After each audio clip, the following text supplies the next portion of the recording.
Callies Performance Products is a company that manufactures products for the racing industry. We manufacture crankshafts, connecting rods, and camshafts.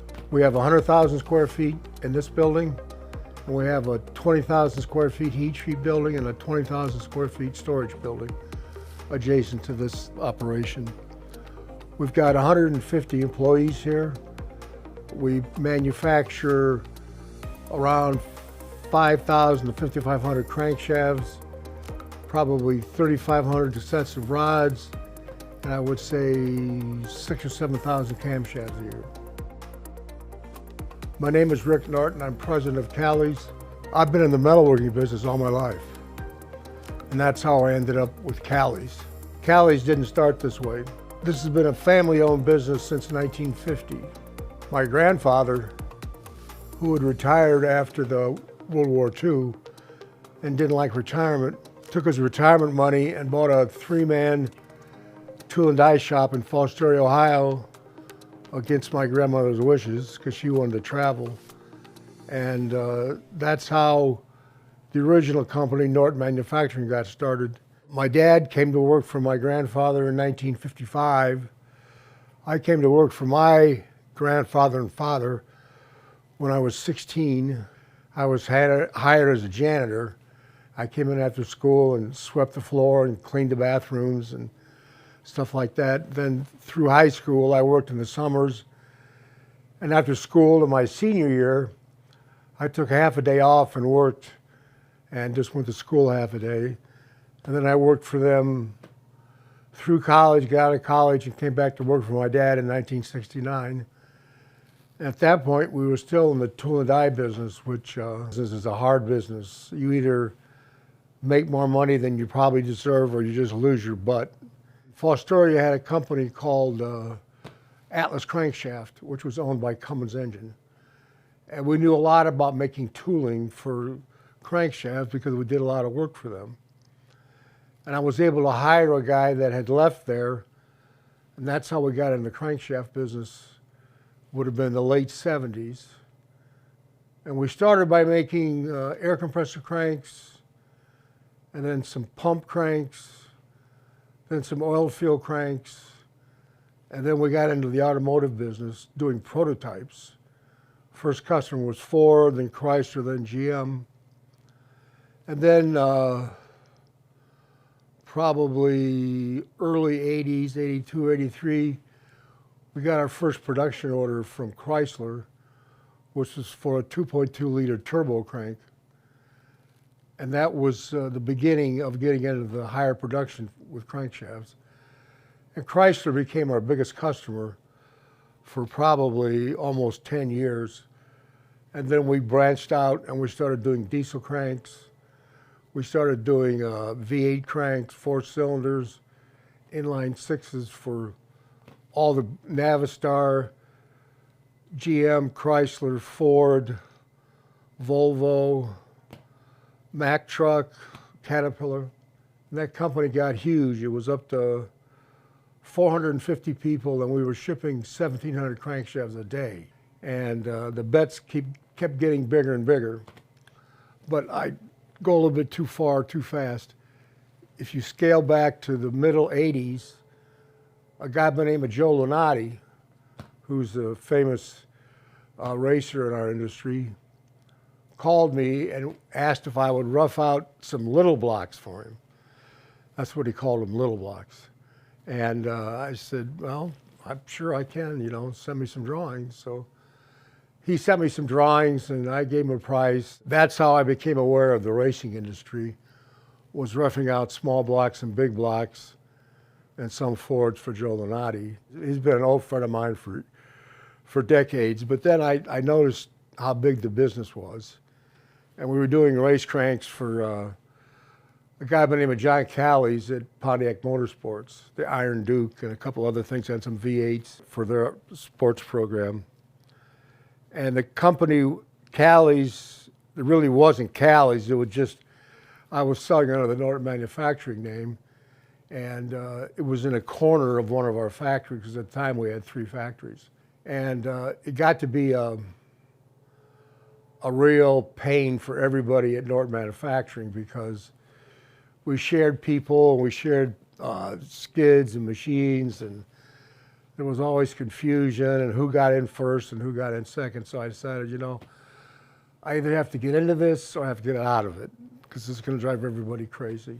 So I met John Callies at a SEMA show in Las Vegas and talked about him coming to work for us and running the performance division.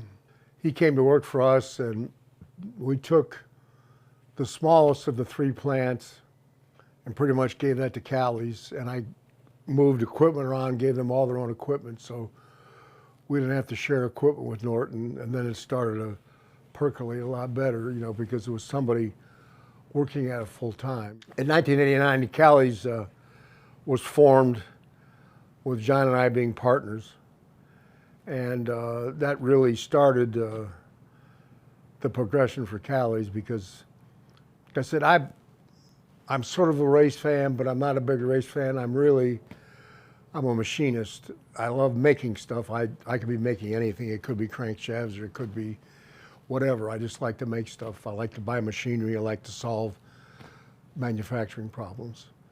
But we started out, and it grew every year, and it got better and better, and our product got better and better. And one of the things that really helped us was I had a relationship with Sumitomo Metal in Japan at Sumitomo Corporation, which was their trading company. And they're a world-class forger. And because of them and my relationship with them, we were able to get the best small block and big block forging in the business, which really made our product superior to everybody else's.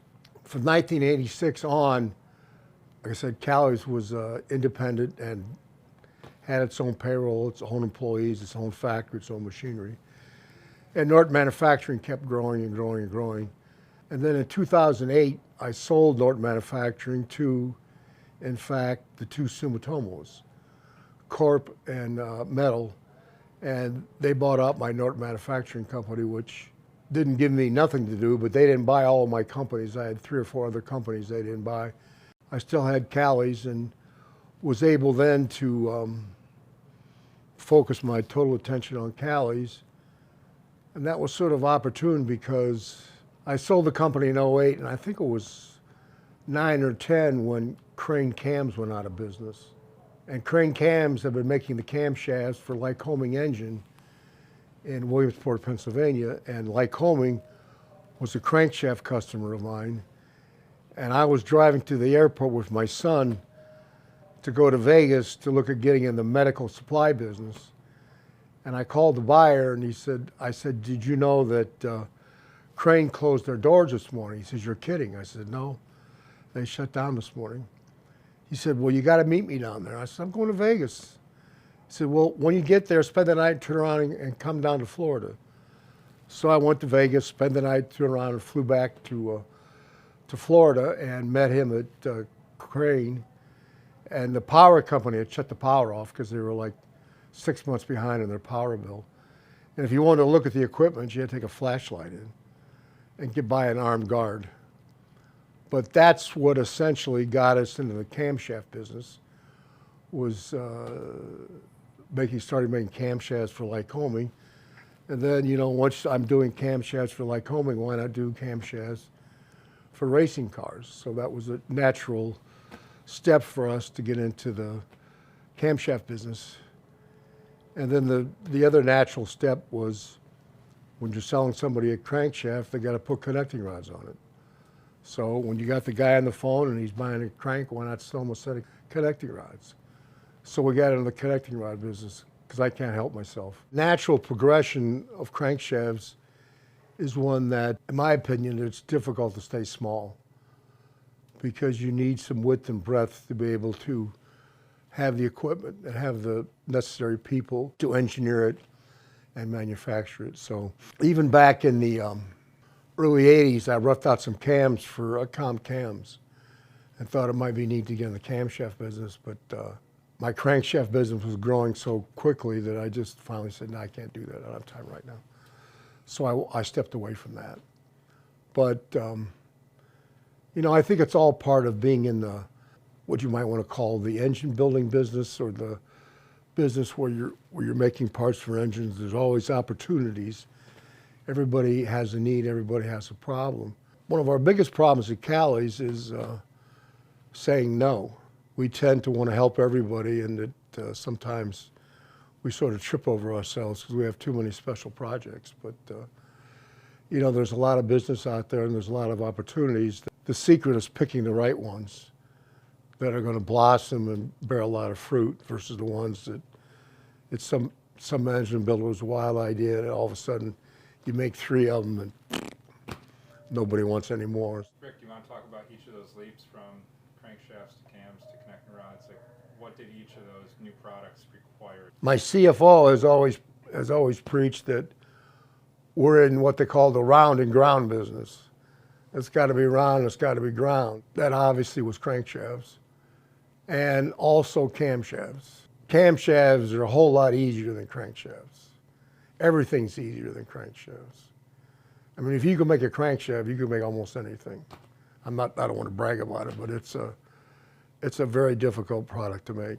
So camshafts was the natural progression because, you know, it's round and ground. And all I really had to buy to get in the camshaft business was I had to buy a camshaft mill and a lobe grinder. I already had the lathes, I had the drills, I had everything I needed other than those 2 pieces of equipment. So I bought a camshaft mill and I bought a couple of lobe grinders. And that was pretty much a walk in the park getting into the camshaft business. Now the connecting rod business was a different story. Obviously connecting rods are totally different. I've always known that when you start a new product, it's never as easy as it seems. Every product has its own magic and its own little touches that make it better suited, make it last longer, make it more applicable. So I knew that was the case, so we hired a guy named Jack Sparks who had worked at Carilla to be a consultant to get us into the connecting rod business. And I started buying machinery, and he sort of took us by the hand and told us, showed us how to do it. It was sort of like my guy that got me in the crankshaft business.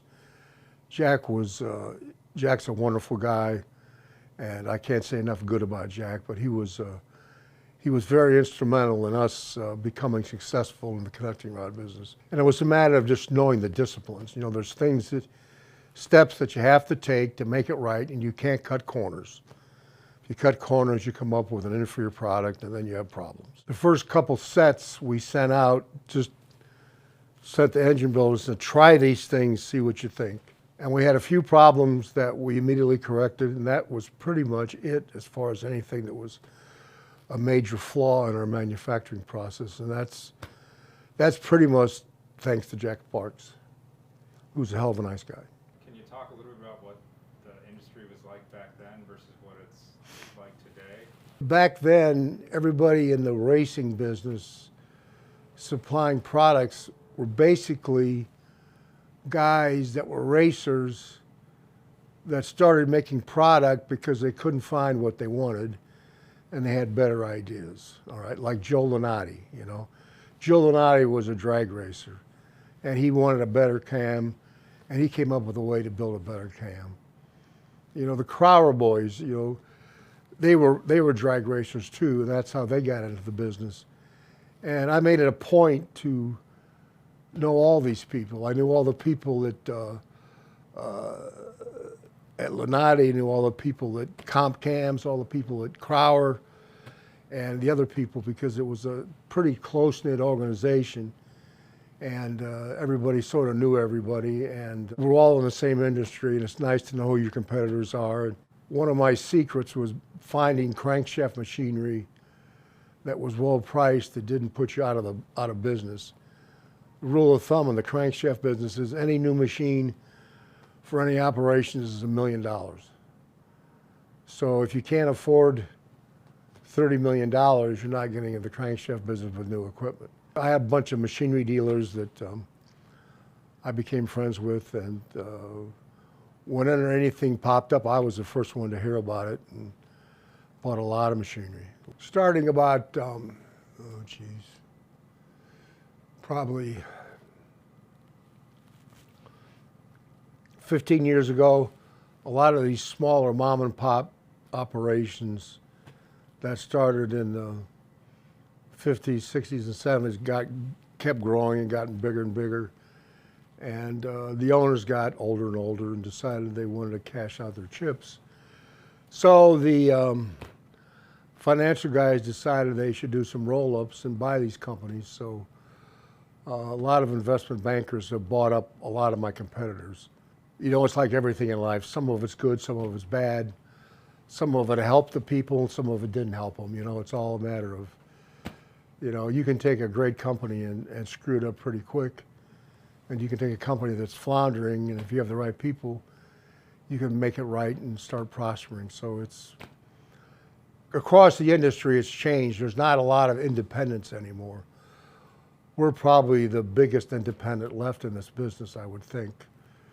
I can't say that for sure, but I don't know anybody that's independent that's bigger than us. Over the years, has there been one secret to the success of the company? I think the company's success has always been persistence. My belief is that persistence always wins the day. I'm not particularly bright. I don't have an engineering degree. I'm just a guy that was lucky, the right place, the right time. But the one attribute that I have that has carried me through all of this is persistence. I just never say die. I'm like a dog on a bone. I decide we're going to beat this to the death, and we do it, you know. And it's, some days you think, well, what are you doing, crazy guy? You go home and go to bed and find something else. But I've always found that if you are persistent, you will, at the end of the day, come out ahead. Talk about how important it's been for you that, you know, you've got somebody who's going to carry on the business. My son Heath started after he went to graduate school. It's nice not to have to worry about what's going to happen to the company. And I'm hopeful that he will continue on with our success and our prosperity and take care of our employees, who are really, that's the most important thing about this company, is my employees. I can't tell you how blessed I've been by having good people. I mean, they make me look good every day, and that's not easy, okay? That's a full-time job. And, you know, I'm semi-retired, and I spend time in Florida, and I have a house in northern Michigan, and I spend time up there. And I've never felt like I have to be here every day. Between Heath and my managers and stuff, I think we've got a really good management team that's going to propel the company for the next couple decades and really take care of my people, because anybody can buy machinery. If you got enough cash, you can buy any machinery you want to make anything you want, all right? But machines don't make product, people make product.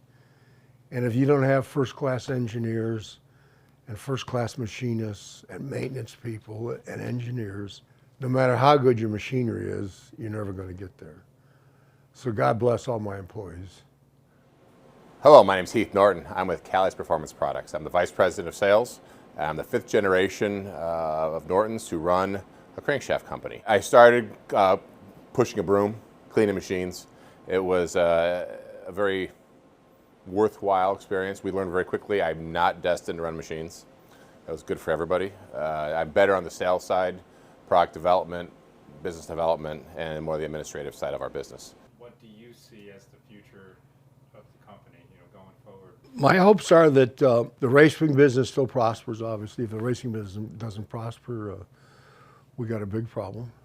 I think we have a good enough reputation and a good enough manufacturing facility and a good enough network that as long as there's not some catastrophe or something ugly that I can't foresee happens, that we should stay in business and prosper.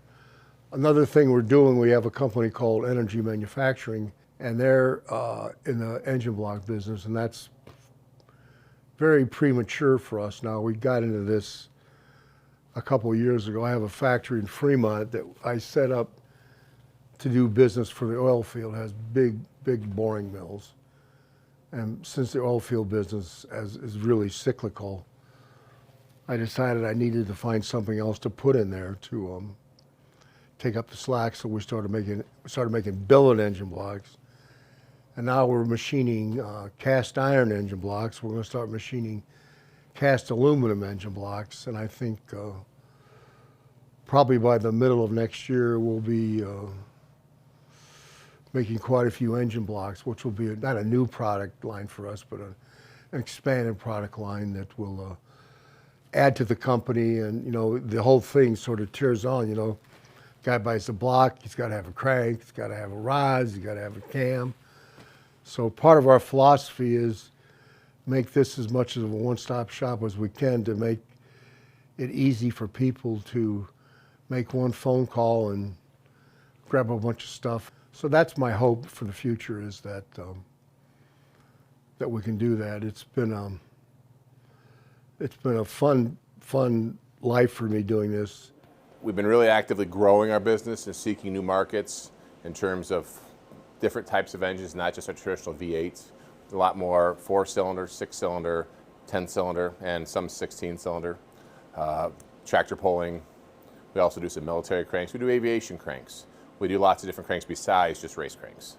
I sort of go out and try to understand where the market's going more, working with the customers. I love going to races. I love being in the pits. I love going to the starting lines of drag races. You want to talk about the future of the company and kind of where you see it going? Running Callies is a great privilege. And it's not because of just, it's my family's business. It's because all the people that work here. That we are a very family-oriented business. We really strive to keep it that way. We see our business changing frequently, with competitors being bought by Wall Street, private equity groups, and people that are in it for an investment dollar. This is our livelihood. This is what we do. We make cranks. We've made cranks for 50 plus years. We're going to continue to make cranks as long as we're able to. It's very important to me to uphold not only the legacy, but grow into the future. We really feel that there's a lot of opportunity with the internal combustion engine that has not been tapped yet. We're not done. We're not done fighting. We're not done challenging. We're not done growing, developing products to keep pushing the racing industry, the transportation industry, the aviation industry, the military complex forward using internal combustion engines.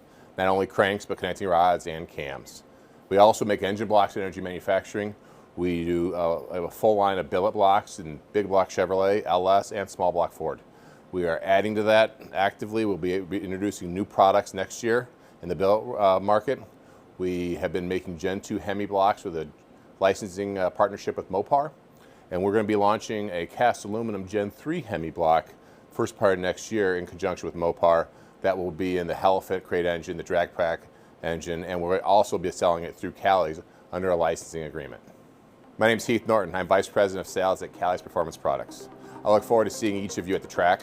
Thank you for coming and participating and learning about our story, and we're excited to have each of you come visit us and learn more about what we do. My name is Rick Norton. I'm the president of Callies Performance Products. I want to thank Engine Builder for coming down and doing this interview and hopefully putting a fabulous edition out about Callies Performance Products. Thank you.